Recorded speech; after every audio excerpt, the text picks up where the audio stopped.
Hola Nahuel, Nahuel Carrone, ¿cómo estás? Hola Nahuel, Damián, buenos días. bien, muy bien.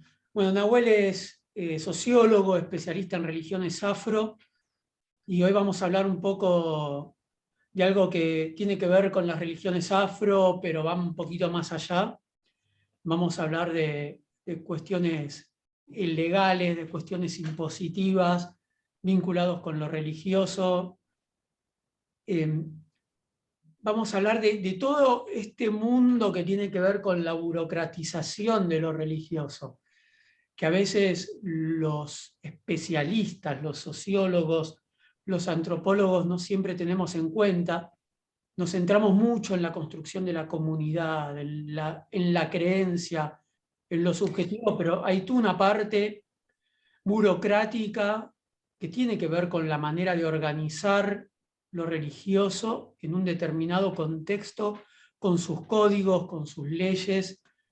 Y bueno, de eso vamos a hablar un poco, y este es el tema también de este conversatorio, como fue el año pasado también hubo un conversatorio donde trabajamos estos temas, así que los vamos a retomar un poco.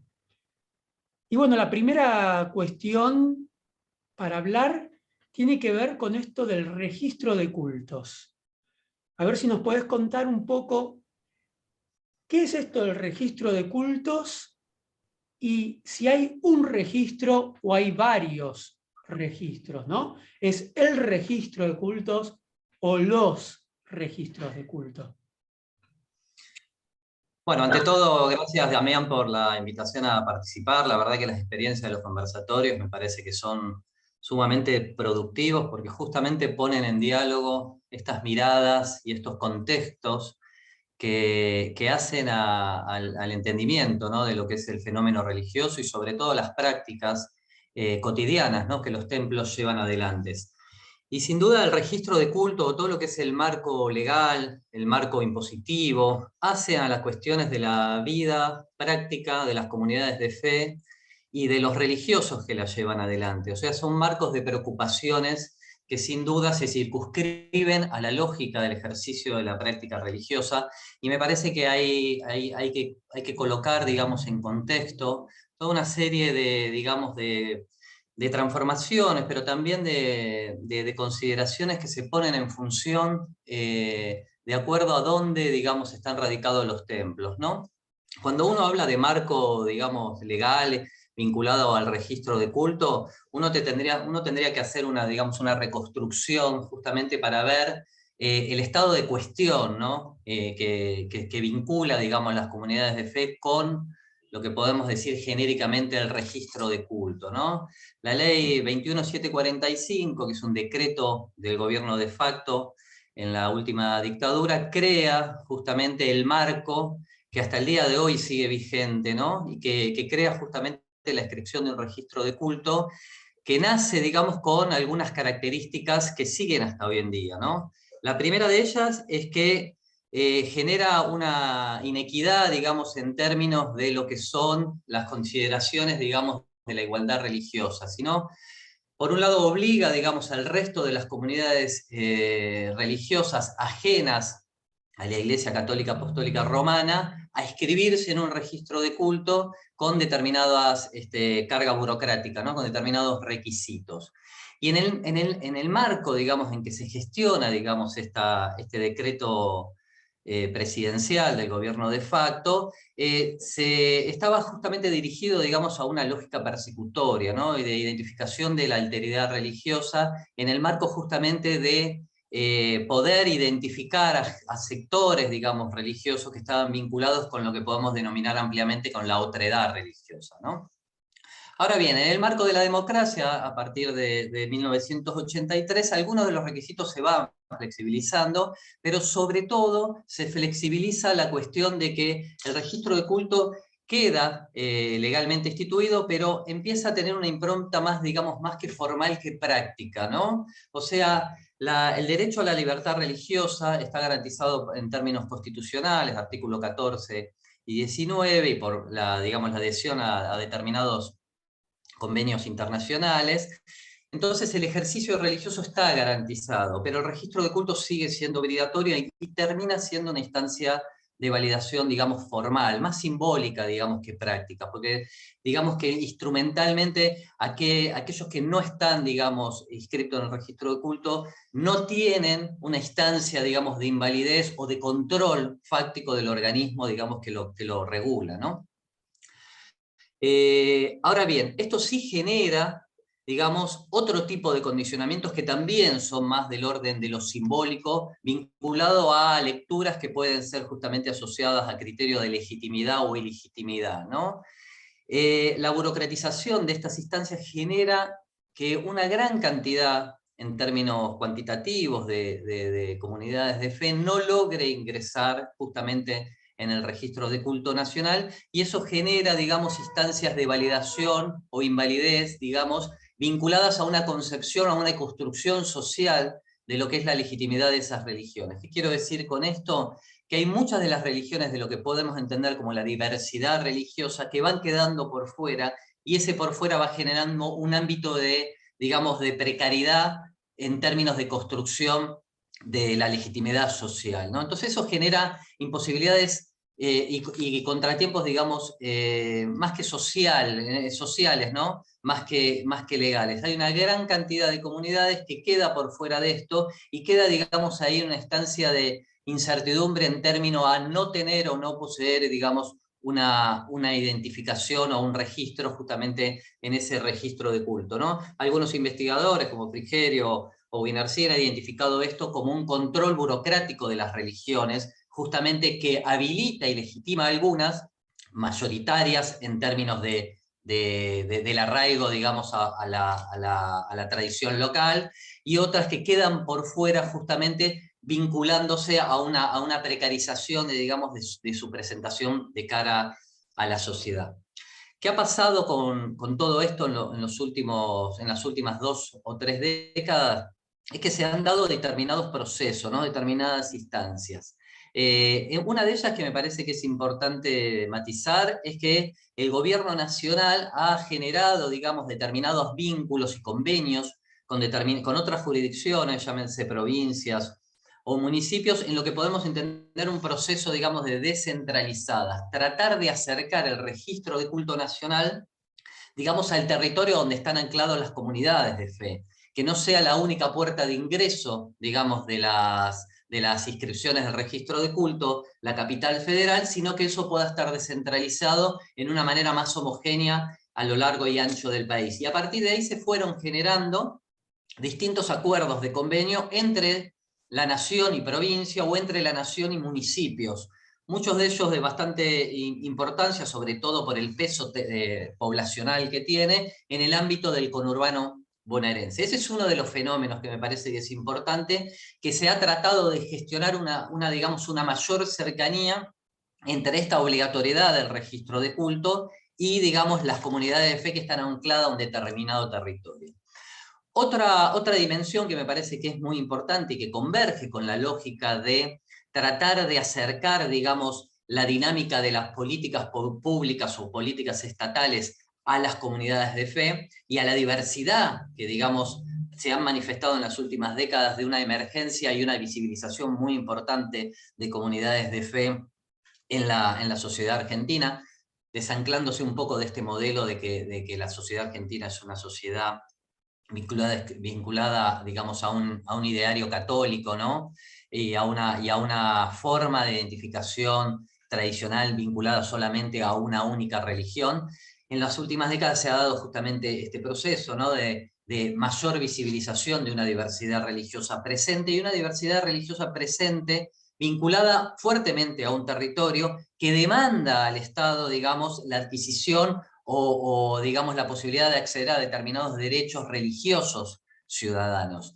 A partir de eso se da toda una penetración digamos, y de vínculos entre determinadas comunidades de fe y determinadas jurisdicciones, digamos, del ámbito estatal. Hay una fuerte penetración y, digamos, comunicación entre empleados públicos y, digamos, referentes religiosos de distintos sectores del país. Fuertemente esto se ve y se visibiliza bastante, digamos, en el conurbano bonaerense, donde han emergido, digamos, donde se han construido, los municipios han generado espacios, digamos, para este intercambio más interreligioso, ¿no?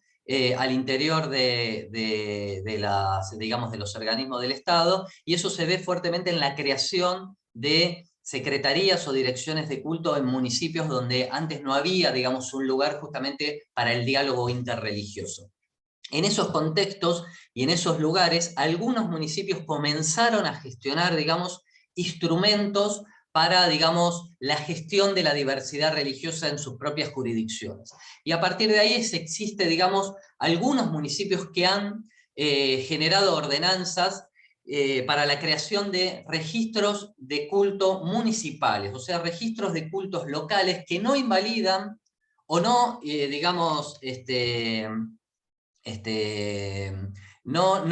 digamos, no van en contradicción con el registro de culto municipal, sino que se construyen como un nuevo registro donde las comunidades de fe deben inscribirse. Ya no solamente el registro de culto nacional, sino en determinados ámbitos municipales, esas comunidades de fe deben inscribirse en los registros de culto nacional y en el registro de culto municipal.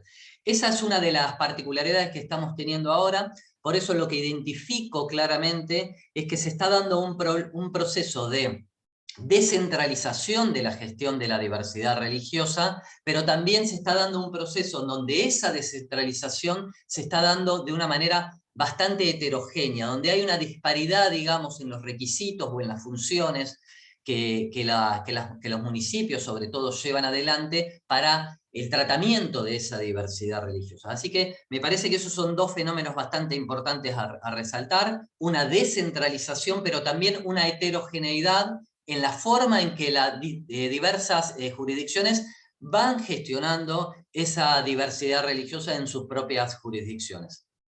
A ver, por ejemplo, vos que trabajaste sobre diferentes jurisdicciones, ¿qué diferencias podés encontrar en los casos empíricos a los cuales te abocaste? Sí, yo en el último tiempo estuve trabajando sobre todo sobre dos jurisdicciones, una de ellas la Municipalidad de Lomas de Zamora y la otra la Municipalidad de La Matanza, y ahí vemos actuaciones totalmente distintas, ¿no? Para abordar el tratamiento de la diversidad religiosa. Mientras que, en primer lugar, las dos tienen, digamos, espacios para que haya un diálogo interreligioso y hay una vocación muy importante de los referentes de cada una de esas direcciones o subsecretarías de llevar adelante un diálogo interreligioso. Hay dos mecanismos que se encuentran. Por un lado, las comunidades de fe que tienen un lugar donde ir a reclamar distintas instancias, ¿no? Ya sean instancias de legitimación, de visibilidad, etcétera, de representación, pero también hay un Estado que se ve, digamos, en la necesidad de comenzar a dar respuestas a estas demandas. Hay, digamos, vínculos que se van interconectando, y a mí me parece que también es uno de los factores importantes a resaltar. Se empiezan a dar vínculos más cercanos entre funcionarios públicos y, digamos, referentes de ciertas comunidades de fe en el ámbito, digamos, de la gestión estatal. Y esto me parece que es un tema muy importante. El vínculo empieza a ser más cercano, más personal, por una cuestión de vínculo territorial. La nación está muy lejana, los funcionarios están muy lejanos, en cambio en el ámbito municipal se conoce al subdirector de culto o al director de culto, y el director de culto tiene la posibilidad, por una cuestión de cercanía territorial, de conocer a los referentes o algunos de los referentes de ciertas denominaciones religiosas por la cercanía con el espacio. Entonces eso se da un diálogo, se da un marco justamente donde se gestiona desde las cercanías, desde la proximidad y desde el conocimiento. Y ahí la dimensión del vínculo que se genera me parece que es claramente importante. Hay una vocación de aquellos que están a cargo, digamos, de estas direcciones o subsecretarías de culto, de generar ámbitos de entendimiento justamente con las comunidades religiosas y generar, digamos, una dimensión más plural de esta diversidad religiosa en estos encuentros. Las particularidades prácticas que estoy viendo que se están desarrollando, por ejemplo, las que podemos ver en la Municipalidad de Lomas o de La Matanza, llevan justamente a poder identificar que hay marcaciones que son heterogéneas en la gestión de esta diversidad. por ejemplo, para el diálogo y para el encuentro entre los funcionarios públicos con referentes, por ejemplo, de las comunidades afro, es a donde yo me especializo, la Municipalidad de La Matanza ha llevado adelante para el reconocimiento de los espacios de culto un relevamiento oficial, gratuito y masivo. Un relevamiento en donde las características de ese relevamiento estuvieron dadas justamente porque el relevamiento se encuentra justamente realizado por miembros de ciertas comunidades afro en el partido, sobre todo de la comunidad CAM, y el relevamiento justamente es una instancia cooperativa entre municipio que gestiona y habilita avales correspondientes para que ciertos referentes puedan ir justamente a relevar estos espacios y a partir de ahí hacer toda una instancia de planilla y registración que los propios religiosos les van, digamos, entregando al municipio y a través de ellos el municipio va conociendo los espacios de cultos que están presentes en su propio territorio, y otra dimensión, digamos, distinta es la que llevó adelante la Municipalidad de Lomas de Zamora, donde digamos, por iniciativa del propio gobierno municipal, llevaron adelante la propuesta de una ordenanza municipal para la creación de un registro de culto municipal. Esto lo hicieron en cooperación, digamos, digamos, con la intervención de variadas comunidades de fe que fueron construyendo cooperativamente ese instrumento con personal del municipio, y a partir de ahí, hace muy poco tiempo, hay una ordenanza de culto, una ordenanza que crea el registro municipal de cultos para las comunidades de fe en Lomas de Zamora, con una serie de requisitos, algunos de ellos muy similares a los requisitos que pide la Nación, pero con la particularidad que el municipio de Lomas, para aquellas entidades de fe que quieran inscribirse en ese registro, perdón, no es que quieran inscribirse, están obligadas a inscribirse en ese registro, deben cumplir con el trámite de lo que han identificado como la localización.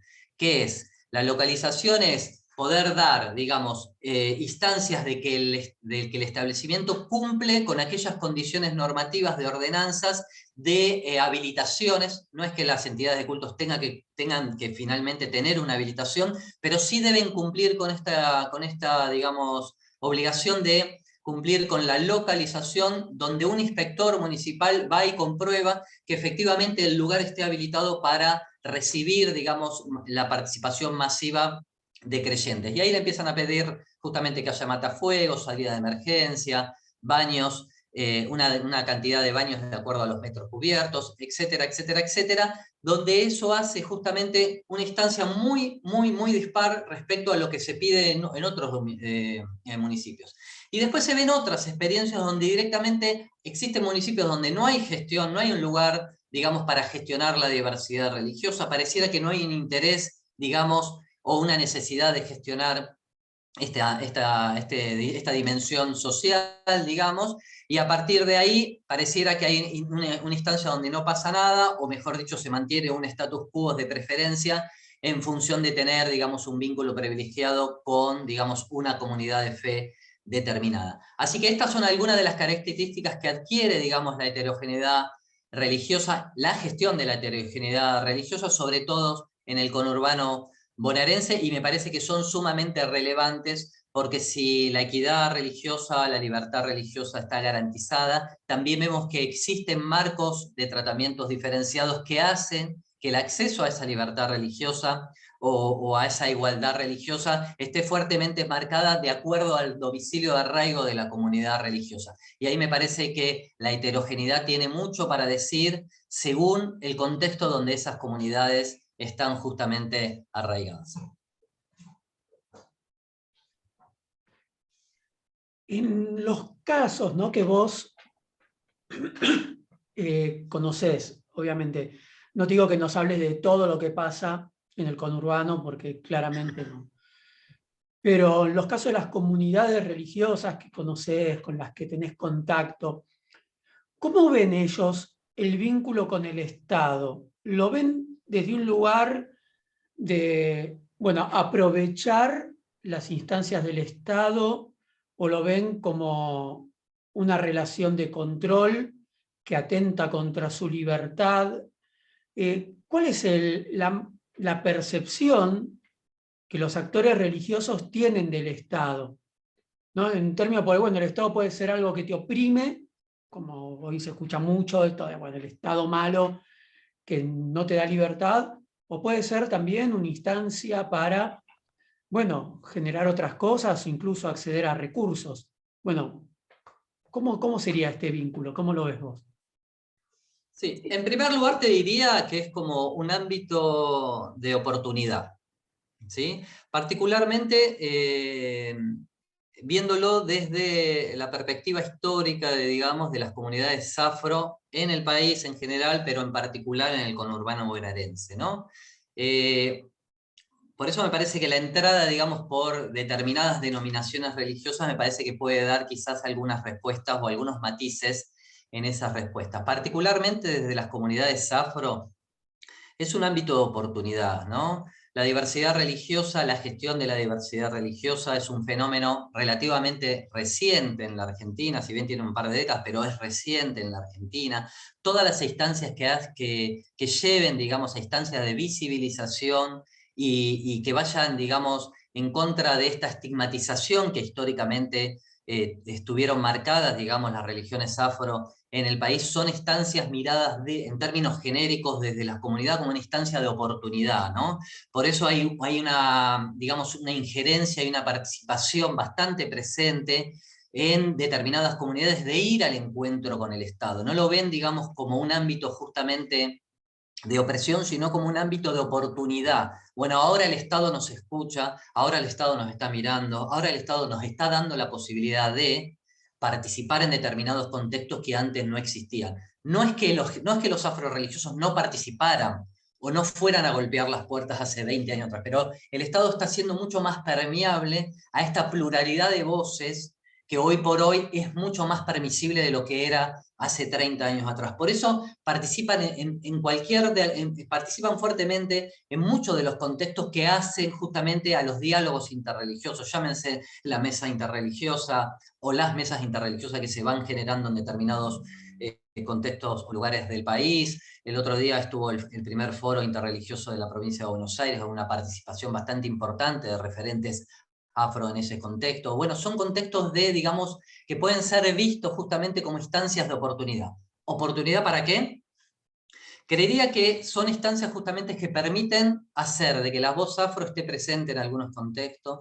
Por otro lado, pueden ser instancias donde se permitan construir instancias de entendimiento, bueno, de poder decir qué es lo que hace un afro, en qué cree un afro religioso, y también son justamente ámbitos de donde esa voz puede ser justamente tenida en cuenta a la hora de ser, digamos, consideradas como marcaciones de incidencia para las políticas públicas. Los templos afro, sobre todo en el conurbano bonaerense, están, digamos, territorialmente dispersos en una cantidad bastante importante. Siempre es muy complicado hablar en términos cuantitativos, pero aquel que transita, digamos, el campo afro-religioso en el conurbano bonaerense, sabe que hay una gran cantidad de templos situados en las comunidades, en los barrios, en las cercanías, digamos, donde están las mayores necesidades, digamos, o las necesidades más extremas en términos, digamos, de acceso a la educación, a la salud, al trabajo. Por eso los espacios de culto afro son espacios justamente vinculados a un soporte que no es solamente un soporte religioso, sino que es un soporte social también, social religioso.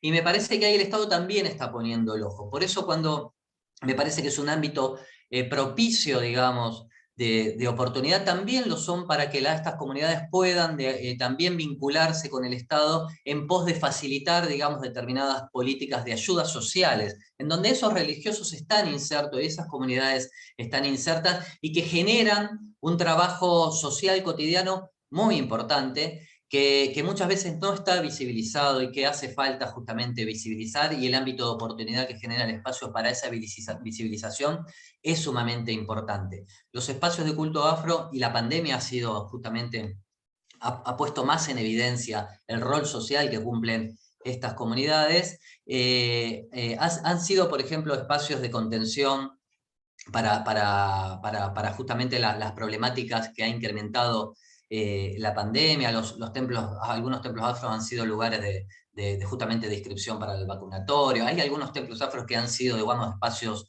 para vacunación de políticas públicas o para entrega, digamos, de determinadas ayudas de las políticas sociales generadas por el municipio, y ahí me parece que se generan, ¿no?, puentes de entendimiento y digamos, de oportunidades mutuas, del Estado llegar de una manera más fácil y menos costosa al territorio, a las necesidades de su propia población, y también, digamos, de las comunidades afro de posicionarse como digamos, un elemento o con una dinámica, digamos, bastante aceitada para la ayuda de esas necesidades de las personas que concurren a sus templos, a sus comedores, a sus merenderos, que quizás nada tengan que ver con, digamos, con la devoción o con sus sistemas religiosos, pero sí utilizan, digamos, digamos, el ámbito que le otorgan esas comunidades justamente para satisfacer otras necesidades que no son las necesidades espirituales, sino que son necesidades justamente vinculadas a la materialidad, vinculadas a las necesidades más urgentes de la población: alimentarse, vestirse, comer, etc. Ese es un primer entendimiento, ¿no?, de este ámbito de oportunidad que genera justamente tener más llegada, más encuentro y más incidencia, digamos, en estas políticas públicas. Ahora vemos que el registro de culto, o digamos los mecanismos que genera cada uno de esos municipios, también genera, digamos, mecanismos de adhesión, pero también digamos, de distanciamiento. Hay que comprender a las religiones afro, digamos, como pequeños núcleos que están distribuidos en ámbitos territoriales, y ahí hay una gran dispersión digamos, de estos posicionamientos, ¿no? Con respecto, digamos, ya sea al relevamiento que se dio en la matanza, pero también al registro de culto, si bien en términos genéricos se entiende como que eso es un ámbito de oportunidad, ir al Estado, participar en las mesas ecuménicas, en la mesa de diálogo interreligioso, son ámbitos de oportunidad.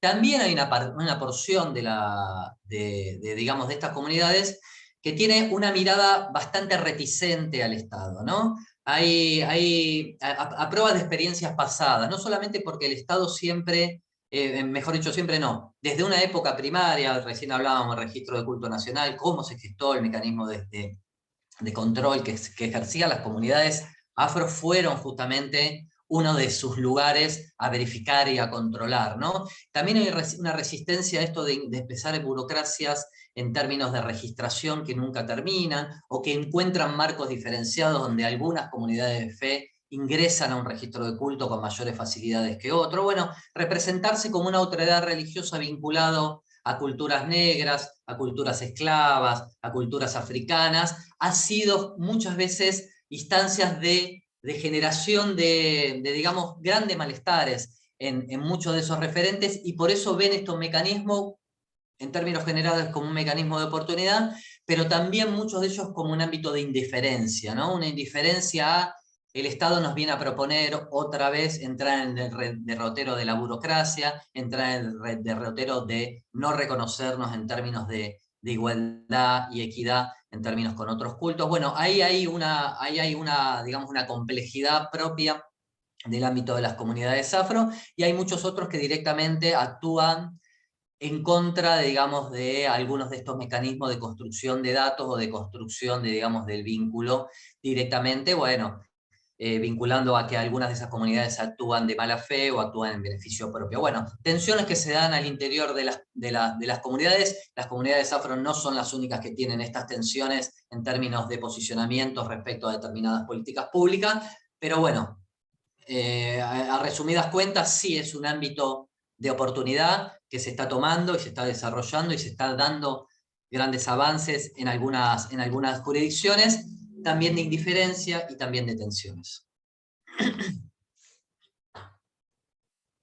También queríamos abordar el tema de las obligaciones impositivas, también aprovechando, bueno, que sos contador y conoces un poco el tema.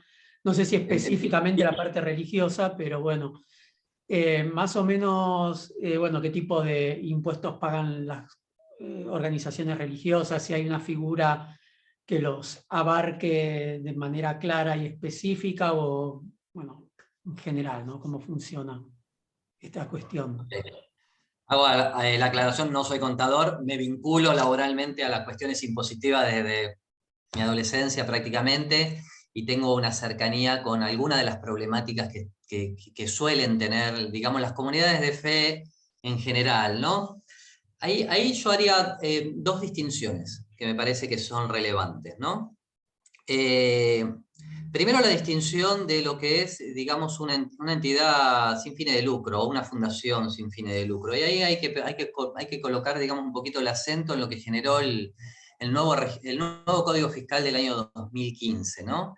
No hay un tratamiento específico, digamos, para las comunidades religiosas. Hubo un avance respecto a que se generó, digamos, una denominación de lo que es una persona jurídica vinculada, digamos, a entidades religiosas, ¿no? O a iglesias, donde el código anterior no lo tenía. Entonces, la gran mayoría no, todas las asociaciones religiosas, ¿cómo se inscribían? Digamos, ya sea en la Inspección General de Justicia o en Personería Jurídica de las provincias. Se inscribían a través de fundaciones o asociaciones civiles sin fines de lucro. ¿Está bien? Ahora, esa asociación tenía, digamos, un rol social vinculado a un entendimiento que no estaba clasificado o nomenclado, digamos, en términos de constituirse como entidad religiosa, por lo cual las particularidades de todo lo que es el ordenamiento de esa asociación tampoco lo tenía. Entonces, cuando yo he participado en algunas asambleas, en algunas comunidades de fe, bueno, no había un líder religioso, había un presidente, había un vicepresidente, había un tesorero, había vocales. Entonces, toda digamos, la arquitectura anclada en función a la registración de una personería jurídica estaba asociada justamente a cuestiones más de índole, digamos, de otra índole que no era una índole religiosa. Bueno, el Código Civil en el 2015 crea justamente esta cuestión, el problema que deja para otra ley la cuestión de todo lo que es la reglamentación, ¿no? Bueno, cómo se inscriben, quién es digamos, el organismo contralor, cómo se dan de baja, cómo se modifican, etc. Entonces estamos en la disyuntiva, digamos, que hoy por hoy sigue estando vigente la ley de culto digamos, de la última dictadura, la 21745. El Código Civil genera, digamos, una nueva personería jurídica, digamos, una nueva categoría, pero no hay, digamos, ni siquiera una nueva ley de culto que actualice, digamos, en términos equitativos, digamos, esta distinción entre la diversidad religiosa, pero tampoco hay otra ley que diga cómo estas digamos, entidades de culto o iglesias deben inscribirse. Entonces, sigue estando vigente, digamos, ahí como un claro oscuro de cuestiones que van avanzando, pero que no se van determinando, no se terminan de definir claramente. ¿Está bien? Por otro lado, desde la democracia no nos ha dado una nueva ley de culto que redefina algunas de estas cuestiones que tiendan a ir a una mayor, digamos, igualdad entre las confesiones de ley. Bueno, las confesiones religiosas. Bueno, esas son algunas de las particularidades y las complejidades que trae esta cuestión de decir, bueno, tengo una iglesia, la quiero escribir, pero la tengo que escribir bajo determinadas pautas que todavía no están saldadas o no están definidas. Entonces esto crea justamente toda una serie de indefiniciones, ¿no? Entonces las asociaciones al día de hoy todavía se terminan escribiendo asociaciones civiles sin fines de lucro, con la lógica, digamos, de antaño. ¿Por qué? Porque no hay una nueva ley que redefina cómo se dan todo este marco, digamos, legal impositivo. Ahora bien, la otra cuestión que quería marcar es que de la misma manera que le pasa a un comercio comercial, justamente con una actividad comercial, en la medida que va creciendo y se va expandiendo, las necesidades, digamos, de burocratizarse también van aumentando. ¿Qué quiere decir esto? Que cuando uno tiene una comunidad de fe, hay muchas de las cosas que se van zanjando, digamos, más en la práctica doméstica, ¿no? Ahora, cuando la comunidad de fe se va agrandando, la necesariedad, por ejemplo, de tener una cuenta bancaria, de tener un bien registral, digamos, a nombre de la asociación, o, digamos, el mismo espacio público utilizado para para las actividades religiosas esté vinculado a una asociación, empieza todo ahí una carga de burocratización bastante importante, ¿no? Y ahí es cuando uno ve que las comunidades de fe, hay muchas que les cuesta dar el salto de tener un cuerpo justamente letrado, un abogado, un contador, que justamente se vaya haciendo cargo de estas cuestiones, ¿no? La primera dificultad que tienen las comunidades cuando se van expandiendo es que por lo general se inscriben en persona jurídica, primero se constituyen como una asociación civil, se inscriben en persona jurídica, logran tener el número de quit, pero después tienen digamos, el derrotero de llevar todo lo que es la registración justamente de una asociación civil, ¿no? Bueno, el inventario, el balance, muchas tienen, digamos, se constituyen, pero después se empiezan a trazar los balances y eso genera todo un derrotero donde muchas veces se genera ahí un ámbito de impas bastante importante. Entonces, ese salto me parece que es una gran dificultad que tienen, digamos, las comunidades de fe. Algunas de las cuestiones sí se fueron simplificando, ¿no? Por ejemplo, pero sigue estando todo concatenado, ¿no? Inscripción de culto, cuando uno tiene la inscripción de culto, saca el número, se constituye como persona jurídica, y digamos hay un trámite que se ha agilizado, que es la exención de ganancias, que la mera presentación de, digamos, de la inscripción al registro de culto genera automáticamente, bajo una presentación, la exención en ganancias justamente de esa entidad religiosa. Pero también hay otros claros oscuros que es medio complicado, ¿no? Que el otro día lo hablábamos y que es un ámbito de preocupación. Bueno, ¿qué rol ocupa un líder religioso, ¿no? En términos impositivos? Es un trabajador que debe estar asalariado, digamos, bajo la cobertura de esa asociación civil sin fines de lucro. ¿Cuál es el rol que cumplen, digamos, los miembros que participan activamente en las comunidades de fe o que tienen, digamos, algunas cuestiones que son periféricas en su labor, ¿no? Aquellas personas que se encargan, no sé, del mantenimiento, o que tienen un local que da justamente a la calle, cae el Ministerio de Trabajo o cae la AFIP. ¿Cómo son esas personas? ¿Son trabajadores? ¿Son trabajadores religiosos? ¿Son meramente religiosos? Entonces, ahí siempre hay, digamos, algunas cuestiones también de indefiniciones, donde hay tratamientos diferenciados, donde quizás la AFIP inicia, digamos, acciones para el relevamiento y para justamente que esas personas estén registradas bajo un ámbito más vinculado a lo comercial que religioso, y eso también genera muchas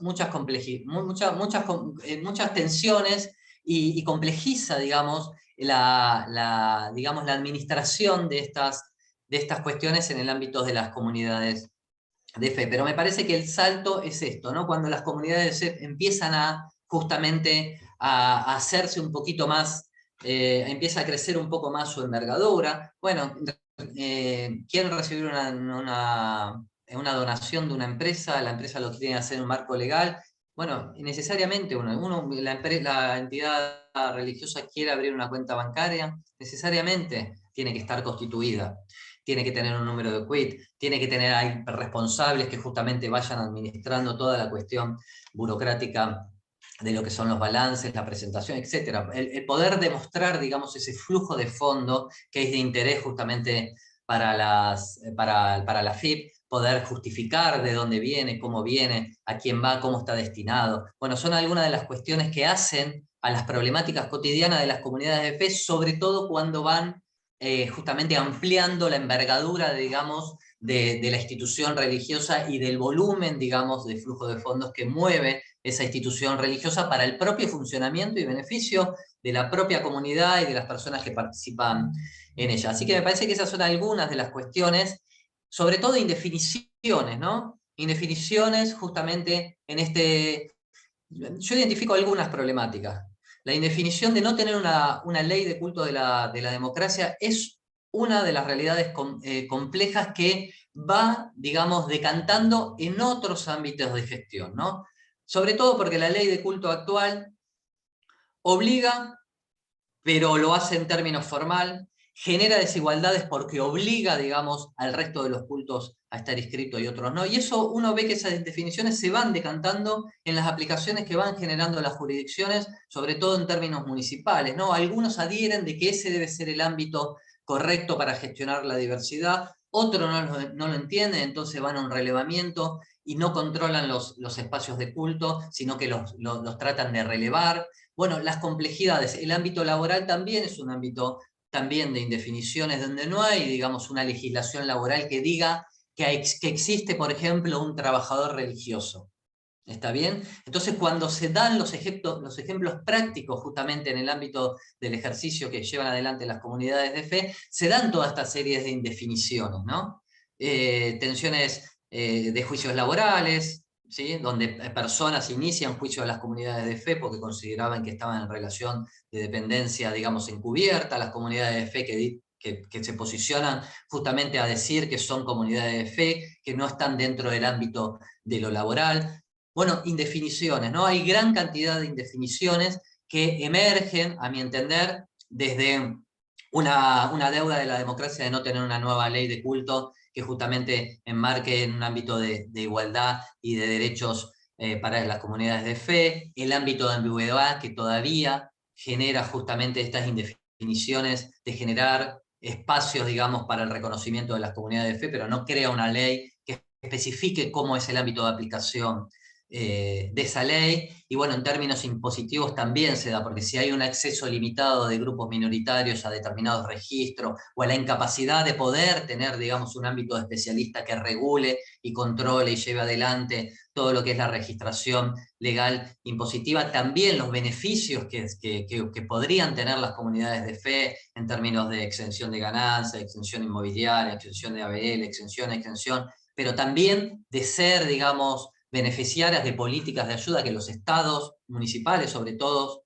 requieren para que le entreguen subsidios o para que le entreguen aportes para poder brindar ayuda a la comunidad, también son espacios sesgados que limitan y hacen más desigual lo desigual, ¿no? Bien, bien, Nahuel, creo que bueno, realmente lograste resumir muy bien la problemática.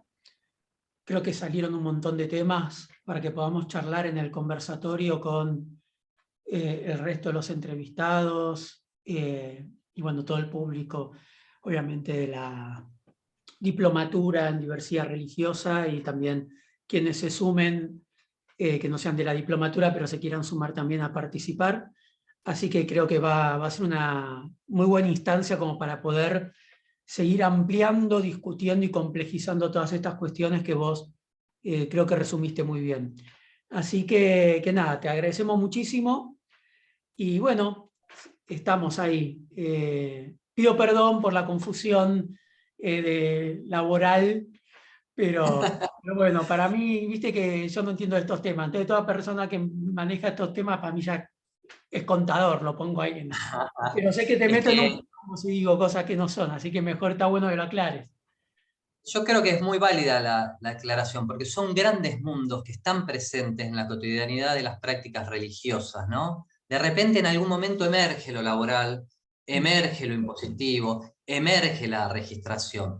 Por lo general, se focaliza mucho en el registro de culto, registro de cultos que están generando, digamos, entiendo yo, ¿no? Una reburocratización digamos, de los requisitos justamente a cumplir. Ya no hay que escribirse en algunas jurisdicciones en un registro de culto, sino que hay que escribirse en 2 registros de culto. Genera instancias, digamos, de control en términos de los espacios, con esto que vimos de la localización. Y eso genera, y ahí me parece que hay un foco ahí a seguir pensando y reflexionando, sobre la pregunta de ¿para qué sirve un registro de culto que se puede pretender, digamos, o se puede, digamos, avisorar como un instrumento que tiende a generar equidad entre las diversidades religiosas de esas comunidades, pero en la práctica se está generando justamente que ese registro de culto sea como una especie de colador en donde queden muy pocas comunidades adentro y una gran diversidad afuera? Entonces me parece que es importante reflexionar para qué sirven estos instrumentos que de alguna manera recaban información y registro de muy pocas comunidades de fe y dejan una gran diversidad afuera, ¿no? ¿Qué instancias nos generan? ¿Qué instrumentos genera? ¿Qué instancias, digamos, de validación generan esos instrumentos para las comunidades que quedan afuera, que en términos prácticos no acceden por distintos motivos, burocratización, apatía, lejanía, etcétera, a estas cuestiones?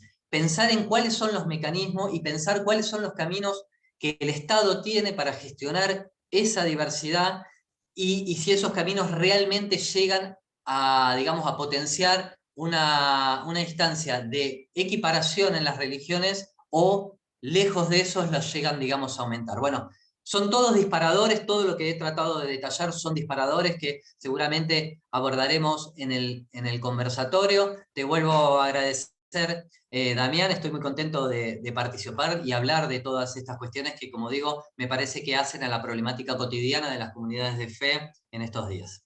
Bueno, Nahuel, mil gracias y bueno, estamos ahí, nos vemos en el conversatorio. Bueno, un abrazo, Damián. Gracias.